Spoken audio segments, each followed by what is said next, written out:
Alors, quelle est la situation du Cameroun? Je prends quelques images. 50 personnes pratiquement viennent de perdre la vie sur l'axe de Bafia, donnant vers la capitale du centre. 50 personnes. Et on sait que ce type d'accident s'explique en très bonne partie par l'état des routes. Les voies au Cameroun, entre les grandes villes du Cameroun, sont indignes du 21e siècle. La visibilité, l'écart, les possibilités de dédoublement, ils sont tellement limités que la moindre étourderie se paye en dizaines, voire en centaines de vies humaines. C'est devenu une tradition pour les Camerounais d'estimer que quand ils prennent la route, ils doivent rédiger leur testament. Pourquoi? Parce que la route est un cimetière allongé. La véritable définition de la route au Cameroun, c'est cimetière allongé. Les Camerounais savent pourquoi ils meurent sur les routes, parce que les routes n'en sont pas. Ils savent pourquoi ils meurent sur ce qu'on appelle des autoroutes, parce que les autoroutes n'en sont pas.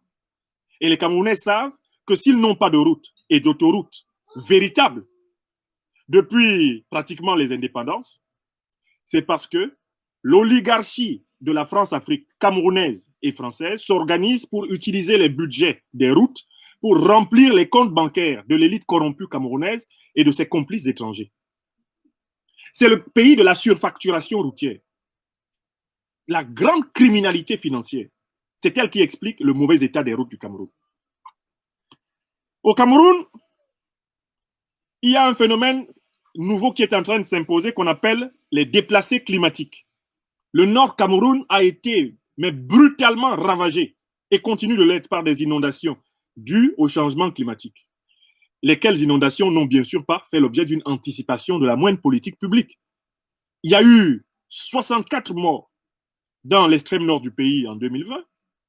Il y a eu plus de 160 000 sinistrés et ceci n'est pas prêt de s'arrêter. Des villages entiers sont encore sous les eaux et des centaines de milliers de personnes sont déscolarisées. Le Cameroun, c'est le pays qui a organisé, nous prétend-il, des élections régionales historiques. Mais en fait, des élections régionales qui concernaient 24 000 soi-disant grands électeurs, qui ne sont rien d'autre que des électeurs du parti qui s'accroche au pouvoir. Lequel parti qui s'accroche au pouvoir lui-même s'est reproduit en février 2020 et en octobre 2018 à l'Assemblée nationale, au Sénat d'une part, et d'autre part à la présidence de la République de facto, avec moins de 15% de taux de participation du corps électoral. C'est-à-dire que les 24 000 Gugus qui prétendent avoir élu 900 conseillers régionaux et donc 90 par région, ces individus ne sont pas représentatifs de plus de 10% de Camerounais. Voilà précisément pourquoi, pour les encourager à participer à cette ultime mascarade qui n'intéresse personne et qui ne les intéressait même pas eux-mêmes, le régime criminogène, criminel, kleptocrate a exceptionnellement alloué la somme de 50 000 francs CFA à chaque grand électeur pour qu'il aille voter. C'est du jamais vu. Un système prétendument démocratique dans lequel on paye des gens pour qu'ils aillent voter. C'est-à-dire qu'ils aillent faire ce qui est supposé être leur devoir. C'est extraordinaire. Les 24 000 soi-disant grands électeurs ont été corrompus afin de participer à donner une espèce de crédibilité et de visibilité à cette ultime farce qui ne représente pas, je viens de vous le rappeler, qui ne représente pas plus de 10% ou 15% de Camerounais à tout prendre. Puisque ceux qui ont participé en tant que grands électeurs sont en réalité issus d'un processus électoral truqué, tronqué, étriqué. Et voilà pourquoi, fatigué de participer à ces farces, un autre parti de l'opposition, qui pourtant s'était laissé aller aux farces précédentes, le SDF, a choisi cette fois-ci de rejoindre le principal parti de l'opposition camerounaise, le mouvement de la Renaissance camerounaise, dans le boycott des régionales.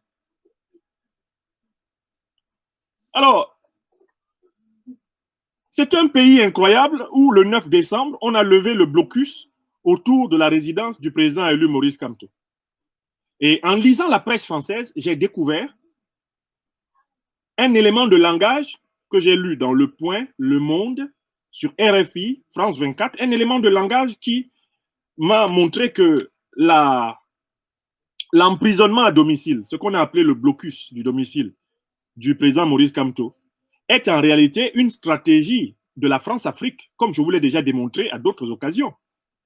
Dans tous ces journaux que je viens de citer, on dit que le pouvoir avait mis une pression maximale sur le principal opposant.